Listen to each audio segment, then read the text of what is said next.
y a todas, a los compañeros del posgrado que se encuentran presentes, de otros posgrados y diferentes asistentes que se interesaron en este tema. Un poco quisiera comentar una anécdota de donde me surgen estas preguntas y estas inquietudes. Creo que tenía más o menos 11 años cuando la primera vez por las pantallas de televisión tuve un vínculo con lo que significaba las protestas sociales. Y es en 1989 cuando que para muchos parecía la apolítica sociedad venezolana irrumpe con una fuerza inusitada sectores sociales, populares, sobre todo urbanos, en lo que años después se va a conocer el Caracazo, y que me parece que de alguna manera inaugura, sin ánimos de plantear que ha sido la vanguardia, pero inaugura un momento de conflictos sociopolíticos en gran parte de América Latina, pero particularmente en la región andina. Esto para alguien de Colombia que solemos tener, o hemos tenido un vínculo muy fuerte con la sociedad venezolana, que tenemos una tasa de migración muy alta, cerca de 2 millones de colombianos han ido a trabajar a Venezuela, y que en general la política colombiana y venezolana siempre han estado muy hermanadas, se convirtió en un derrotero de preguntas. ¿Por qué la sociedad venezolana, con unas condiciones tan parecidas a la colombiana en algunos aspectos de historia política, como los dos venir de una estructura bipartidista del Frente Nacional en Colombia, el Pacto de Punto Fijo en Venezuela, trasciende hacia otro escenario, que es el proyecto post-neoliberal? Yo lo planteo abiertamente, eso es post-neoliberalismo, y la sociedad colombiana en esa misma década, en los 90, trasciende hacia un proyecto claramente autoritario y de profundización de un neoliberalismo de guerra. ¿Qué pasó? Entonces las reflexiones de Colombia están muy mediadas por esa pregunta de cuál fue la razón para que nuestra sociedad, que se preciaba de ser más politizada que la venezolana, entre otras cosas, en los círculos de izquierda y en los círculos liberales, fuese hacia un lugar como el autoritarismo y la otra fuese hacia un lugar como un intento de transformación desde los sectores populares. Allí surge mi inquietud, y una de las hipótesis que manejan muchos investigadores frente a Colombia y frente a Perú en particular, en la región andina, comparando con Ecuador, Bolivia y Venezuela, donde sí ha habido grandes procesos de transformación, es que no ha habido protestas o movimientos sociales, lo cual es falso. Entonces quiero mostrar que sí ha habido movimientos y protestas, sino que han tenido un derrotero diferente, y intentar explicar por qué. Y para terminar, que es el tema central de la ponencia, es identificar un momento de quiebre que se puede identificar entre el 2007, 2008 hasta el 2011, en donde de manera generalizada en la sociedad colombiana irrumpen grandes movimientos sociales que ya no solamente son protestas locales, regionales, aisladas, sino que tienen proyección nacional y que empiezan a plantear nuevos ámbitos políticos en la agenda del país. Entonces, ahí mi ponencia. Es un paisaje andino colombiano, como para ser consecuentes con el tema. Y bueno, algunos datos básicos, ¿no? Colombia es el país que tiene una población de 46 millones de habitantes, la tercera población en América Latina. La población que vive en pobreza en este momento está en el 45.5%, la población en estado de vigencia en el 16.4%, y el índice de Gini, que este es un tema que me parece bien importante, al 2011 nos ubicaba como el tercer país más desigual del hemisferio occidental, solamente del mundo, de hecho, solo superado por, no alcanzo a leer, por Angola, Haití y Angola. Entonces, y en una sociedad que seguía creciendo económicamente, que no tiene unas crisis económicas tradicionales como la de los 80 en Bolivia, en Perú, en Ecuador, y empieza a trascender a un proyecto de alta desigualdad económica. Entonces creo que ahí vamos encontrando algunas pistas de realmente qué fue lo que pasó. Siguiente. Y eso me lleva a plantear, ¿no ha habido luchas? Y buscar en las bases de datos qué tipo de luchas sociales ha habido. Y encontramos que la década dorada de las luchas sociales en Colombia, que se consideraba la década de los 70, porque había grandes movimientos, nos arrojaba cifras como más o menos de 800, ahí en la curva, y justamente entre el 2007 y 2008 hay un repunte que incluso rebasa la tradicional década que se considera de mayor movilización, que es la década de los 70. Hay un repunte de movimientos, hay un repunte de movilizaciones en un contexto, ojo, de Estado autoritario en el gobierno de Álvaro Uribe Vélez. Siguiente. Para hacer esa exposición de cómo irrumpen y cómo demostrar que sí ha habido protestas, sí ha habido movimientos, y cómo esas dos, y estudiar un poco cuál ha sido ese punto de inflexión entre el 2007 y 2008 hasta la actualidad, me voy a concentrar en dos movimientos: el movimiento social indígena del Cauca y el movimiento estudiantil. Entonces voy a empezar con esas dos variables.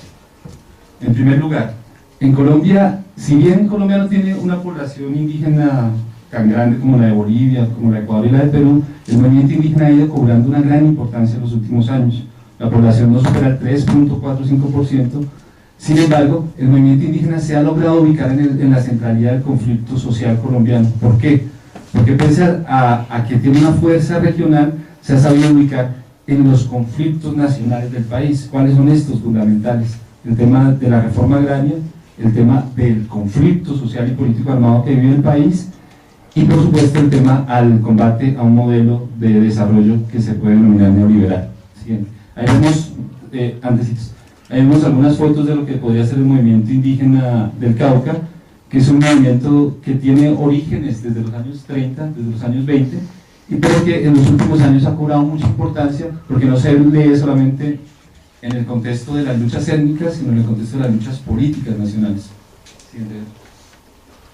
Algunos hitos de este movimiento que surge, como les decía, en los años 20-30, las luchas de Quintín Lame en la década de 1910-1920, un indígena que empieza a luchar por la restitución de las tierras que en el proceso de la República les habían sido arrebatadas, la influencia del Partido Comunista en los años 30, después el movimiento indígena parece que desaparece el indígena y se campesiniza y adquiere como visos esencialmente de lucha por la reforma agraria. Y hay un momento de inflexión muy grande que es en 1971, cuando estos sectores indígenas se separan de la ANUC, que era una organización campesina que agrupaba al movimiento campesino del país con muchísima fuerza en los años 70 y 80, y configura la primera organización indígena del país con fuerza, que se llama el Consejo Regional Indígena del Cauca, que va a ser la protagónica en este nuevo ciclo. Y ahí hay otros hitos. Ahí encontramos dos figuras fuertes del movimiento, ahí Aquilcue a la derecha y Feliciano Valencia. Y ahí quiero detenerme en una protesta de este ciclo. En el 2002 triunfa Álvaro Uribe Vélez con un proyecto autoritario de militarización de la sociedad, y en el 2004 el movimiento indígena del Cauca, que parecía regional, que tenía reivindicaciones locales, que si bien tenía cierta presencia a nivel nacional, parecía que solo se concentraba en las cuestiones étnicas, irrumpe con una dinámica que se llama la minga, que minga para la tradición indígena viene a ser como trabajo comunitario, trabajo en conjunto, y la minga es un espacio de convocatoria de otros sectores sociales, de otros sectores populares. Una minga, y empiezan, en medio de un proyecto autoritario, empiezan a generar aglutinamientos, empiezan a generar sinergias con otros sectores sociales y empiezan a intentar trascender la sola demanda étnica. La minga, entonces, es una dinámica de lucha fundamentalmente contra el autoritarismo, de lucha contra el proceso de militarización que tiene la sociedad colombiana en estos 8 años, que se acrecienta, se convierte en un espacio, una oportunidad política muy grande para el movimiento indígena para proyectarse a nivel nacional. Siguiente. Esa minga tiene un punto de... Se empieza a realizar en el 2004, en el 12 de octubre, con una fecha simbólica, empiezan a generarse nuevas sinergias, pero en el 2008 tiene un momento muy importante, es porque en octubre logran movilizar cerca de 50.000 indígenas en el suroccidente del país, bloquea la carretera panamericana, que es el eje de la economía colombiana, que comunica Ecuador, Venezuela, Colombia y el resto del continente, y logran además, en el contexto, repito, de un gobierno que abiertamente no se preciaba por generar los diálogos, logra obligar al gobierno de Álvaro Uribe Vélez a que se siente por lo menos que vaya a una audiencia pública con el movimiento indígena. Duran en movilización cerca de un mes, no solamente en el sur donde ellos están, van a Cali, que es la tercera ciudad en importancia del país, llegan a Bogotá y empiezan a generar un proceso de resistencia organizada muy grande contra el gobierno, que tenía más o menos cerca del 80% de popularidad según ciertas encuestas, que tenía ciertos niveles de unanimismo en algunos medios de comunicación, y que estaba abogando por un tercer gobierno o una segunda reelección, y para eso estaba aglutinando los espacios institucionales. ¿Cuál es la razón para que ese movimiento de carácter regional, indígena, en un país que tiene el 3.4% de población indígena, aunque yo creo que lo indígena no solamente es las comunidades organizadas, sino la raíz es mucho más fuerte, pero bueno, de las comunidades indígenas son del 3.4%, ¿cuál es la razón para que en medio de ese contexto autoritario se proyecte y se convierta en un actor nacional? Y ahí lanzo mi hipótesis. La variable fundamental es que el autoritarismo, a diferencia de lo que piensa Sidney Carlo y otros teóricos, no, más que inhibir la acción social, lo que genera es una recomposición de la forma que se articulan los movimientos sociales. En un primer momento el autoritarismo en Colombia generó efectivamente una dispersión muy grande, entre otras cosas por ejercicio de supervivencia, por ejercicio de no dejarse identificar. Estamos hablando de 5.000 muertos activistas en los años, a finales de los 80 y de los 90, de lo que fue un partido político de la Unión Patriótica, de ser el principal país que mata sindicalistas. Estamos hablando de una violencia generalizada contra la acción colectiva y contra la acción popular. Y ahí se implementa una estrategia de movilización, que es la dispersión, lo local y lo regional. Cuando triunfa el gobierno de Álvaro Uribe Vélez y empieza a convertirse en un bloque casi que hegemónico de poder, se empiezan a generar unas sinergias interesantes, y es que esos acumulados locales, regionales, empiezan a tener salidas de articulación, y la articulación empieza en un punto fundamental, y por eso insisto que no solo es la guerra, sino contra el autoritarismo. Es decir, estos movimientos, si bien el movimiento indígena, obvio, tiene una raíz étnica muy fuerte, logra convertirse en actor nacional en el momento en que logra articular su discurso a un proyecto antiautoritario en el país. Y por eso, simbólicamente, es tan importante ese noviembre del 2008, cuando el movimiento indígena paraliza la carretera panamericana y logra hacer que este gobernante, que no se sentaba a hablar con nadie, vaya a uno de sus sitios de reunión, de sus sitios de asamblea, que es la María Piendamó, y vaya a rendir cuentas ante el movimiento indígena. Quita de alguna manera ese halo de gobierno que no se dejaba tocar por las movilizaciones, por las protestas. Y esa movilización abre, desde mi punto de vista, una nueva perspectiva, y es pasar de las luchas locales y regionales al intento de la articulación nacional. El movimiento indígena en ese sentido abre la senda. Y es una senda muy interesante, porque pese a ser el 3.4% de la población, logra generar un impacto político que abre una posibilidad de un camino de movilización social en Colombia, que 3 años después va a haber un auge muy grande.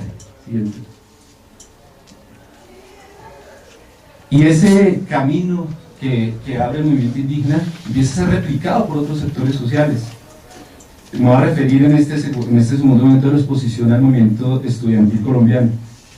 Pero hay otras expresiones, los trabajadores rurales, como los corteros de caña, que tienen un tipo de asociación, de contratación, un tipo cooperativa, que no pasa por un contrato laboral, también se movilizan. Empiezan a generarse movilizaciones que anteriormente eran locales, y empiezan a tener proyección nacional y articulación. Creo que ese es el punto fundamental. Y eso se ve muy claramente en el movimiento estudiantil. Un movimiento estudiantil que desde 1971, más de 40 años, no había tenido una sola posibilidad de articulación de lucha nacional. Que siempre había estado en las calles, pero siempre había estado en las calles desde el 71, de manera regional, local, por universidad. Y en el 2011, en un contexto específico, con otro gobierno que siguió la línea económica y política del anterior gobierno, que fue de Santos, y que lanza una propuesta de reforma a la educación superior, que fundamentalmente era profundizar la privatización de la educación superior, logra articular los diferentes sectores políticos del movimiento estudiantil, generar una movilización de las 32 universidades colombianas, a plantear movilizaciones de casi 250.000 personas, hacer una toma de Bogotá que paralizó toda la ciudad, y hacer que el gobierno retire el proyecto de reforma y cree una mesa de concertación. Ese movimiento que se llama la MANE, efectivamente viene de otros antecedentes. El movimiento estudiantil en Colombia, pese a que en los últimos 40 años no había tenido un protagonismo, por lo menos mediático, porque siempre había movilizaciones, siempre había protestas, pero no había tenido un impacto político nacional. Sin embargo, en su historia sí ha tenido grandes impactos. Fue fundamental en la caída del gobierno de Rojas Pinilla, la única dictadura militar en el siglo XX en Colombia. Fue fundamental en la politización de los años 70, y en el 2011 vuelven a salir a las calles y vuelvo, insisto, con un proceso de articulación que trascendió la lucha local, partidista y regional. Ese espacio se da también obviamente en un contexto latinoamericano donde Chile juega un papel. Unos meses antes de que explotara esta gran movilización estudiantil, pues explotó también la movilización estudiantil en Chile. Ahí vemos en la foto, digamos, la bandera colombiana y la bandera chilena como eje de articulación, pero aquí también empieza otro elemento interesante. El movimiento estudiantil también fue importante en la lucha contra el gobierno autoritario de Álvaro Uribe Vélez, también hizo algunos paros, pero vuelvo y repito, algunos muy locales y muy regionales, pero ya tenía cierta experiencia, y en el 2011 pasa un elemento muy interesante. Deciden unirse en una sola instancia, que se llama la Mesa Amplia Nacional Estudiantil, deciden construir un programa único, deciden construir una vocería colectiva y deciden meterse de lleno en el escenario nacional y no solamente en el escenario sectorial, planteando el debate, por supuesto, a las reformas a la ley de la educación superior, y teniendo, que es el elemento que me parece más interesante, teniendo una interesante interlocución con la sociedad colombiana. Algunas encuestas que uno no les debe creer mucho, pero que son dicientes cuando hablan a favor de los movimientos, hablaban que el movimiento tenía una gran aceptación de la sociedad colombiana. Y bueno, acá no me da tiempo, pero ahí están los hitos del movimiento, que vienen de los años 20, 30, y me voy a concentrar entonces en lo que pasó en el 2011. ¿Qué fue lo que pasó para que fueran de nuevo los estudiantes, generaran este impacto político y esta gran capacidad de movilización, lograran unificarse? ¿Cuáles fueron los elementos centrales para generar esta posibilidad? Y de nuevo, me atrevo a sostener como hipótesis que uno de los sectores que más resintió el autoritarismo claro del gobierno de Álvaro Uribe Vélez fue el sector estudiantil, por un elemento, porque no solamente era una reforma contra el neoliberalismo que viene desde el 92, no solo eran movilizaciones contra políticas económicas específicas que siempre se han hecho, etcétera, sino que las políticas de privatización neoliberal, las políticas que había implementado el gobierno de Álvaro Uribe, implicaban también una conservatización de la sociedad, un paulatino desmonte de algunos principios mínimos del liberalismo político, social, inclusive ideológico. Y eso se resiente muchísimo en la universidad pública y en las universidades. Entonces, estamos hablando que los que hacen las movilizaciones en el 2011, todos se educaron y se criaron bajo el aspecto de uno de los gobiernos más conservadores en la historia del país, y que de alguna manera encuentran en la lucha contra la reforma un espacio también de luchar contra un modelo de sociedad que fundamentalmente privilegiaba el militarismo, el control de la restauración de principios conservadores muy fuertes.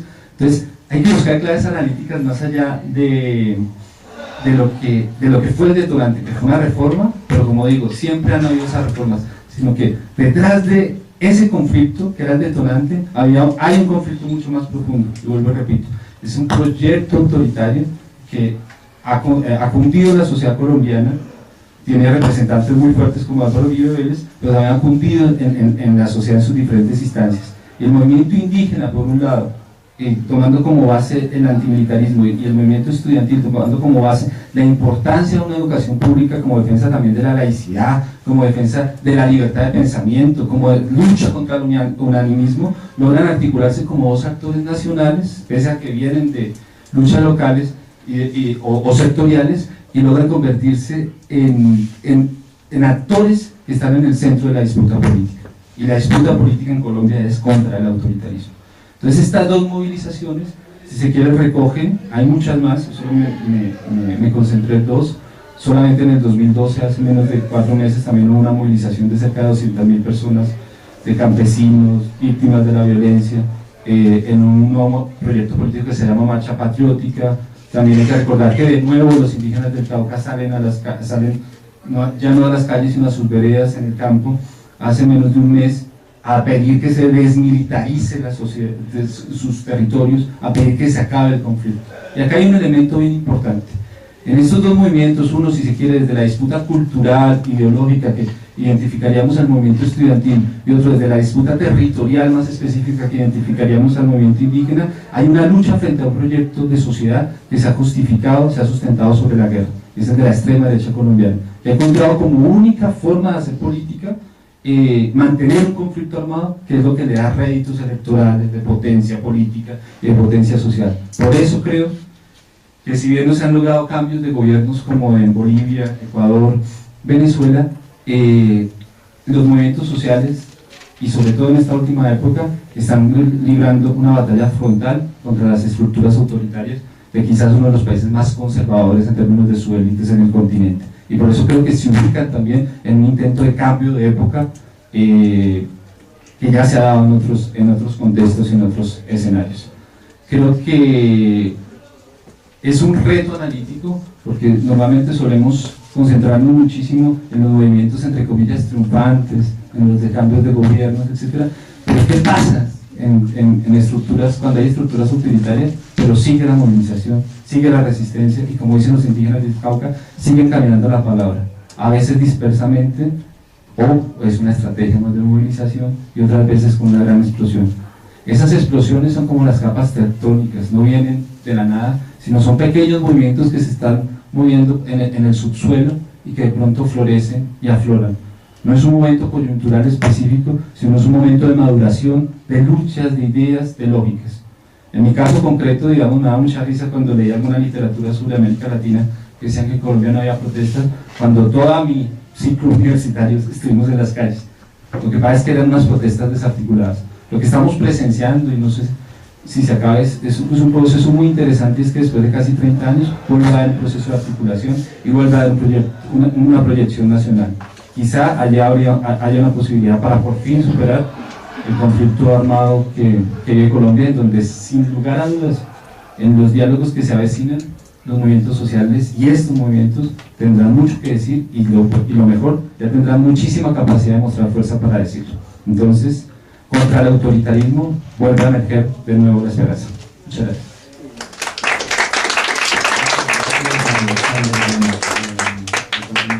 Tenemos la ponencia de sociales, populares, sobre todo urbanos, en lo que años después se va a conocer el Caracazo, y que me parece que de alguna manera inaugura, sin ánimos de plantear que ha sido la vanguardia, pero inaugura un momento de conflictos sociopolíticos en gran parte de América Latina, pero particularmente en la región andina. Esto para alguien de Colombia que solemos tener, o hemos tenido un vínculo muy fuerte con la sociedad venezolana, que tenemos una tasa de migración muy alta, cerca de 2 millones de colombianos han ido a trabajar a Venezuela, y que en general la política colombiana, abogados y diferentes asistentes que se interesaron en este tema. Un poco quisiera comentar una anécdota de donde me surgen estas preguntas y estas inquietudes. Creo que tenía más o menos 11 años cuando la primera vez por las pantallas de televisión tuve un vínculo con lo que significaba las protestas sociales.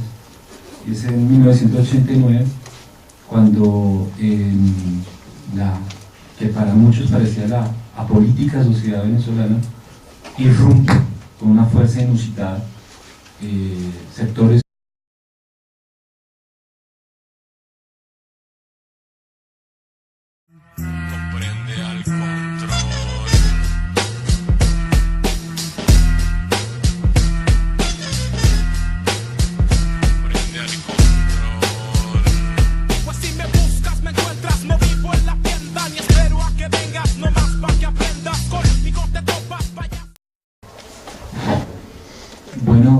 buenos días a todos y a todas, a los compañeros del posgrado que se encuentran presentes, a otros venezolanas siempre han estado muy hermanadas.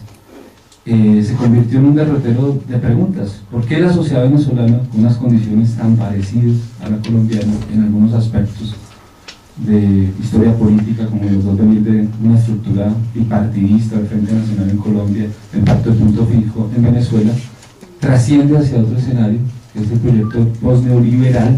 Yo lo planteo abiertamente, eso es post-neoliberalismo, y la sociedad colombiana en esa misma década, en los 90, trasciende hacia un proyecto claramente autoritario y de profundización de un neoliberalismo de guerra. ¿Qué pasó? Entonces, las reflexiones de Colombia están muy mediadas por esa pregunta de cuál fue la razón para que nuestra sociedad, que se preciaba de ser más politizada que la venezolana, entre otras cosas, en los círculos de izquierda y en los círculos liberales, fuese hacia un lugar como el autoritarismo, y la otra fuese hacia un lugar como un intento de transformación desde los sectores populares. Allí surge mi inquietud, y una de las hipótesis